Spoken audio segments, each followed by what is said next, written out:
एक और यूट्यूबर हमारे बीच में रहते हैं, भाई देवेंद्र कटवाल जी, अपनी बात रखिए। आवाज उड़ी तो यहाँ पर आई हुई मातृशक्ति और यहाँ पर आए हुए गणमान्य व्यक्ति, मैं आप लोगों को तहे दिल से हार्दिक आभार और धन्यवाद प्रकट करता हूँ कि जो आपने अमूल्य समय ये तुम्हें पढ़ा थे, आज हमें पढ़ा, जब सारे लोगों ने पढ़ा होता है तुम हमें पढ़ा आएगा और हम उसके बदले में आपको बेस हॉस्पिटल जो है सिमली में बनवाएंगे। ये आज हमारी पड़ाव है और इस पड़ाव के लिए आपका तहे दिल से धन्यवाद है। और मैं बताना चाहता हूँ मातृशक्ति दीदी बुढ़िया उधर बैठी जाओ, कोई बात दिखो थोड़ा सी जो आज तुम नाश्ता पानी हो। तो मेरे बोलने का तात्पर्य यह है कि जो हमारे मंचासीन लोग हैं, ये यदि चाहते तो ये देहरादून दिल्ली में जाके अपना इलाज करवा सकते थे, लेकिन इन्होंने हम जैसे आप जैसे बीपीएल परिवार के जो है नीचे जीवन यापन करने वाले लोगों के लिए ये बेड़ा उठाया है। ये सारे जो है सेवानिवृत्ति लोग हैं और सारे सक्षम लोग हैं। ये आप लोगों के लिए जो है आगे आए हुए हैं, तो मैं इनका भी जो है तहे दिल से धन्यवाद करना चाहता हूँ कि आपने एक गरीबी रेखा से नीचे जीवन यापन करने वाले आदमी का जो है ख्याल रखा, परिवार का ख्याल रखा और आज जो है इतनी मातृशक्ति को यहाँ पर देखते हुए हमें बड़ी प्रसन्नता हो रही है। और ये लड़ाई आज ही नहीं, ये लड़ाई जब तक बेस हॉस्पिटल जो है सिमली में नहीं बनेगा तब तक यह लड़ाई पूरी नहीं होगी। और तुम्हारे अगल बगल में जो जलूस तुम बोलेगी तुम चला अब तो उनको बोलिएगा कि अगली बार आइएगा, अगली बार नहीं आएंगे तो कहीं जो है चोट फटाक लगेगी तो उनको बोलना पुछारे के पास जाना, ठीक है ना। अपने अगल बगल वालों को जो बोलते हम उनके सन हम उनका भी बीमार नहीं हो, बीमार सब हो। हेलो बारी सब्जी आती है मातृशक्तियों, जो नहीं आएगा तो उसको बोलना बाप पुछारा के पास जाके अपना मसाला फुलवा लेना। और मैं इस मंच से बताना चाहता हूं इस प्रदेश के स्वास्थ्य मंत्री को ईंट से ईंट बजा देंगे उस कणिका के विधायक को और थराली के विधायक को, क्योंकि वह इन जनता की, जिस जनता ने उनको जो है उस मंच तक भेजा, उस सीढ़ी तक भेजा, वह आज अपनी मंत्री पद की लड़ाई लड़ रहे हैं, बेस हॉस्पिटल की नहीं लड़ रहे हैं, उनकी भी विधायकों की। और इस सरकार की हम ईंट से ईंट बजा देंगे, यह लड़ाई अब की नहीं है, ये आने वाले जो है जब तक बेस हॉस्पिटल नहीं खुला तब तक की लड़ाई है। आपने हमसे, आपने हमारे साथ, इन हमारे सेवानिवृत्ति लोगों के साथ कंधा से कंधा मिलाकर जो है बेस अस्पताल लेना है। जब हम उत्तर प्रदेश से हमारे जो है, जो हमारे पूर्वज हुए हैं, कई शहीद हो गए हैं आंदोलनकारी, जब वो उत्तर प्रदेश से उत्तराखंड ले सकते हैं तो हम एक छोटा सा बेस हॉस्पिटल नहीं ले सकते क्या? और चाहे इसमें हमें तन मन और धन लगाना पड़ेगा, हम किसी भी हालत में बेस हॉस्पिटल, यह हमारा अधिकार है, चाहे हमें इसके लिए जो है दिल्ली भी जाना पड़े, वहां हम जाने के लिए तैयार हैं। मैं ज्यादा न कहते हुए मातृशक्ति का जो है आभार प्रकट करना चाहता हूं कि आपको दूसरी बार भी जब आपकी आवश्यकता पड़े तो आपसे इससे ज्यादा बढ़ चढ़ करके यहाँ आए। इन्हीं शब्दों के साथ अपनी वाणी को बयान देता हूँ और एक बार जयकारा लगाए, बोलो माँ उमा शंकरी की जय, मातृशक्ति की, भारत माता की। हार्दिक आभार, धन्यवाद, सादर प्रणाम।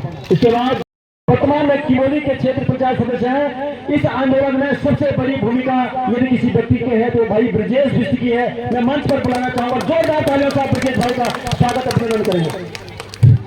धन्यवाद नेगी जी। मैं एक नारा लगाऊंगा, आप मातृशक्ति बोलेंगे, भारत माता की, भारत माता की, भारत माता की, मातृशक्ति, मातृशक्ति, मातृशक्ति। माँ उमा देवी की इस पावन भूमि पर और कर्ण की इस तपस्थली पर मैं सबसे पहले अपने संघर्ष समिति के तमाम जो 1.5 महीने से अपने जेब का पैसा लगाकर गांव-गांव में जा रहे हैं, मैं उनको प्रणाम करता हूँ और नमन भी करता हूँ, प्रणाम करता हूँ कि उन्होंने इस मुहिम को छेड़ा। हमारे जो संघर्ष समिति के लोग हैं वो लगातार इस मुहिम को आगे बढ़ा रहे थे, गांव-गांव में जाकर। निश्चित रूप से आप सबको पता है कि एक आंदोलन खड़ा करना बहुत आसान नहीं है, क्योंकि आंदोलन के लिए तन मन और धन चाहिए। बिना तन मन धन के कोई भी आंदोलन नहीं चल सकता है। तो मैं अपने सम्रांत जनता से अनुरोध करता हूँ कि अगर सरकार यथाशीघ्र सिवनी बेस अस्पताल का पूर्ण संचालन नहीं करती है तो हमें आगे भी आंदोलन करना पड़ेगा। इसके लिए आपका तन मन और धन भी चाहिए। बिना धन के हम सरकारों से नहीं लड़ सकते हैं, क्योंकि हमें इस आंदोलन को आगे बढ़ाने के लिए सबका सहयोग चाहिए। निश्चित रूप से आज हमारे सिवनी में यहाँ से 10 किलोमीटर पर बेस हॉस्पिटल का जो निर्माण हुआ था, मैं इस मंच से स्वर्गीय अंशुजा प्रसाद मैकुरी जी को भी प्रणाम करता हूँ, नमन करता हूँ कि उन्होंने उसकी नींव रखी थी। और उसके बाद 2018 में मैं त्रिवेंद्र सिंह रावत जी का भी धन्यवाद करता हूँ और सुरेंद्र सिंह नेगी जी का भी धन्यवाद करता हूँ कि उन्होंने 10 करोड़ रुपए उस हॉस्पिटल निर्माण के लिए दिए। लेकिन आज 22 करोड़ खर्च होने के बाद, बिल्डिंग बनने के बाद वो हॉस्पिटल खाली वहाँ पे गाय और भैंसें चल रही है। ये बड़े दुख की बात है। आज हमारी महिलाओं को इस बरसात में क्यों सड़क पर आना पड़ा है? 24 साल हो गए इस उत्तराखंड को बने हुए, 24 साल यहाँ नेताओं का विकास हुआ, यहाँ अधिकारियों ने कमाया और हमारी जनता ऐसी ठगती रही गई। यहाँ नेताओं ने और अधिकारियों ने खाया और हमारी जनता ऐसी सड़क पर बैठी। क्यों हमको 24 साल बाद भी आज उत्तराखंड राज्य के बने होने के बाद यहाँ सड़क पर बैठना पड़ रहा है? क्यों, कौन इसके लिए दोषी है? मैं जनता से मातृशक्ति से मांग करता हूँ कि हमें इस आंदोलन के लिए अगर अभी भी सरकार से पुनः इस मंच के माध्यम से मांग करता हूँ कि इसी सत्र में उस शासनादेश लाकर उस बेस हॉस्पिटल का संचालन किया जाए, नहीं तो क्षेत्र की जनता को फिर उग्र आंदोलन करना पड़ेगा। आज स्थिति यह है कि पिछले बार इतनी बड़ी महामारी कोविड-19 बीमारी आई, कोरोना आया और हमारे लोग जब यहाँ से कोरोना पॉजिटिव हुए तो उनको देहरादून श्रीनगर में बेड नहीं मिले, वो बेचारे दर की ठोकरें खाते रहे। और पिछले बार डेंगू आया, कर्नाटक में कितने लोग, हमारी 2 बेटियां शहीद हुई और यहाँ पर एक बेड नहीं मिला। इसका अगर हमारा बेस हॉस्पिटल होता तो आज हमारे लोगों को इलाज मिलता। हमारे मातृशक्ति जब प्रसव के लिए पीड़ा होती है तो घर से आते हैं तो उनको यहाँ से रेफर किया जाता है, रेफर करके वो श्रीनगर जाते हैं, श्रीनगर से भी रेफर किया जाता है। कई लोग ऐसे होते हैं वो रास्ते में दम तोड़ देते हैं, किसी के पास पैसा नहीं होता है। लेकिन मैं सरकार से पुनः मांग करता हूँ कि हमारी जनता की मांग को सुना जाए और शीघ्र उस हॉस्पिटल की, हमारे संघर्ष समिति की मांग को पूरा किया जाए।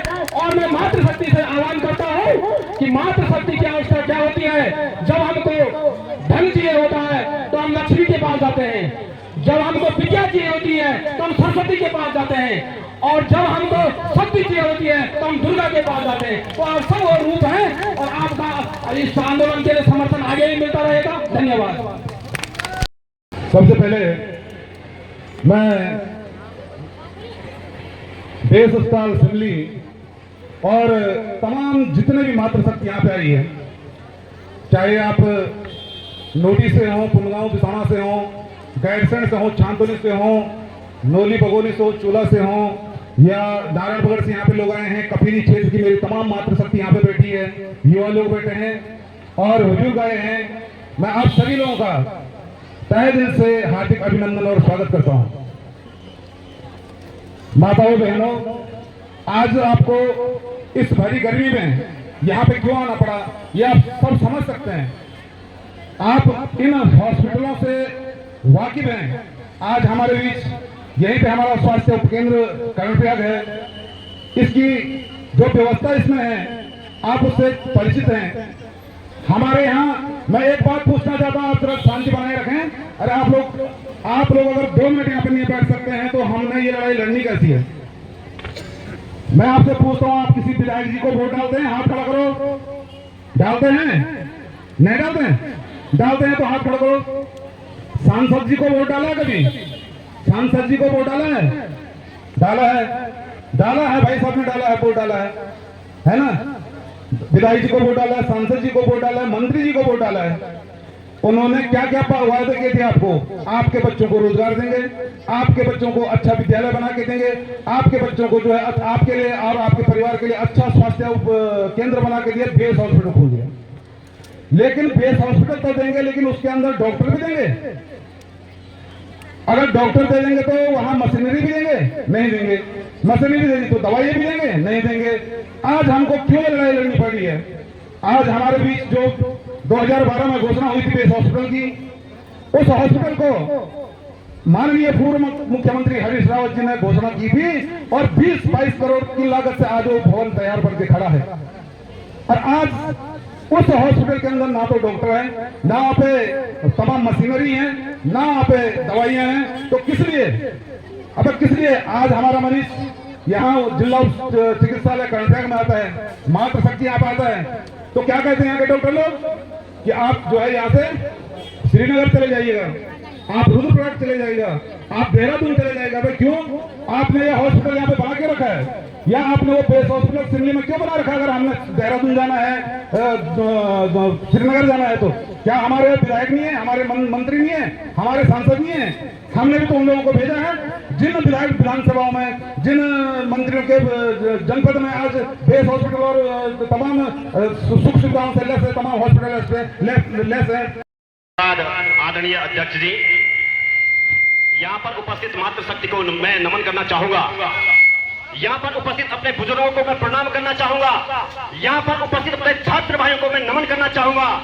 और यहाँ पर उपस्थित हर युवा वर्ग पर मैं नाच करना चाहूंगा कि जिस उत्तराखंड के लिए हमारे क्रांतिकारी भाई बहनों ने, मातृशक्ति ने अपना बलिदान दिया, और उसी विधानसभा सत्र के शुभ अवसर पर आज यहाँ पर आपने अपनी उपस्थिति दर्ज कराई, इसके लिए आप सभी बधाई के पात्र हैं।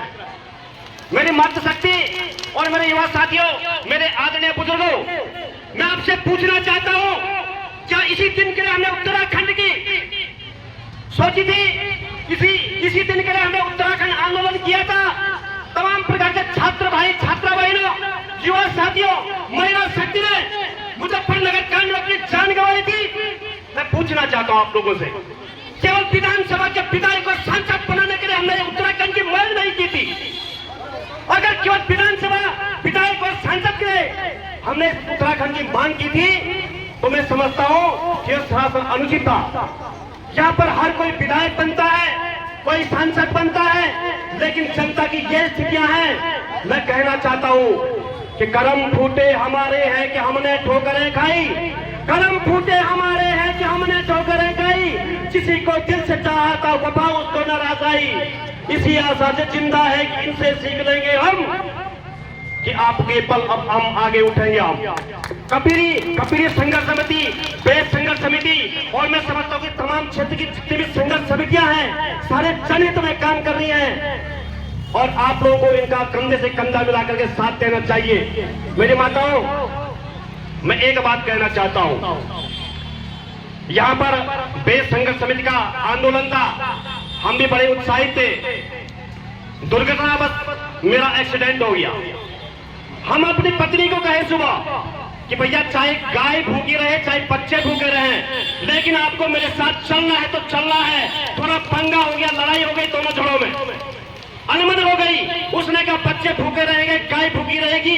मैंने कहा बेटा, अगर आज हमारी गाय भूखे और हमारे बच्चे भूखे के कारण अगर आने वाले समय में हमारी कोई प्रसव वाली पीड़ित महिला की अगर मौत न हो, किसी मेरे जैसे एक्सीडेंट भाई की मौत न हो, किसी का बाप न छिले, किसी का भाई न छिले, किसी की बहन न छिले, तो आपको गाय और बच्चों को भूखा रखना पड़ेगा। और संयोग देखिए कि आधे रास्ते में हम स्वयं दुर्घटनाग्रस्त हो गए।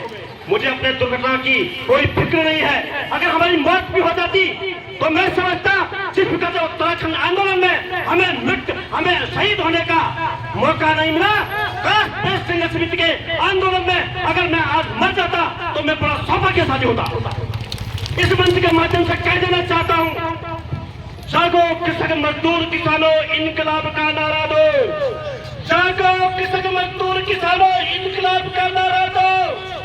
गुरुजन शिक्षक बुद्धिजीवियों, अनुभव बड़ा सहारा दो। फिर देखें ये सत्ता कितनी बर्बर है, पौराई है। बेस संघर्ष से तुम्हें तिलक लगाने आज परिचय में आई है। तो इसलिए मेरे मित्रों, हम भाषणबाजी नहीं करना चाह रहे, लेकिन कहने का आशा यह है, प्रभु की वास्तव में इच्छा रही कि बेटा आज डेमो दिखना चाहिए, और डेमो ये दिख गया, मेरा पांव फ्रैक्चर है। इस प्रकार से कई भाइयों का पांव फ्रैक्चर होता होगा। हमने कहा इसलिए मैं अपनी मातृशक्ति से अनुरोध करना चाहता हूं, अपने बुद्धिजीवी वर्ग से अनुरोध करना चाहता हूं, अपने क्रांतिकारी फौजी भाइयों से अनुरोध करना चाहता हूं, अपने शिक्षक, अपने छात्र भाइयों से अनुरोध करना चाहता हूं कि बेस हॉस्पिटल जब तक न बने तब तक प्रण करना पड़ेगा कि हम ये लड़ाई तब तक नहीं छोड़ेंगे जब अपने मकसद में कामयाब न हो जाए। अंत में केवल एक बात कहना चाहूंगा, उसको अपनी वाणी को विराम देना चाहूंगा। मेरे मित्रों, ये भी एक अजीब संयोग है और इस संयोग में मैं आदरणीय देवेंद्र खडवाल जी, इनका मैं आभार व्यक्त करना चाहता हूं। मैं बहुत बड़ा शराबी बन गया था और काश अगर मेरी शराब छोड़े 3 वर्ष हुए होते तो आज मेरे ऊपर टैग लगता 2 रुपये की लंबी मार्केट। लेकिन इसलिए मैं आदरणीय खडवाल जी आपका हृदय से आभार व्यक्त करता हूं कि कम से कम मेरे ऊपर ये टैग आ नहीं रहा। और इसलिए मैं कहना चाहता हूं अपने सभी युवा साथियों से कि आप भी जो है इस नशे से दूर रहें। धन्यवाद।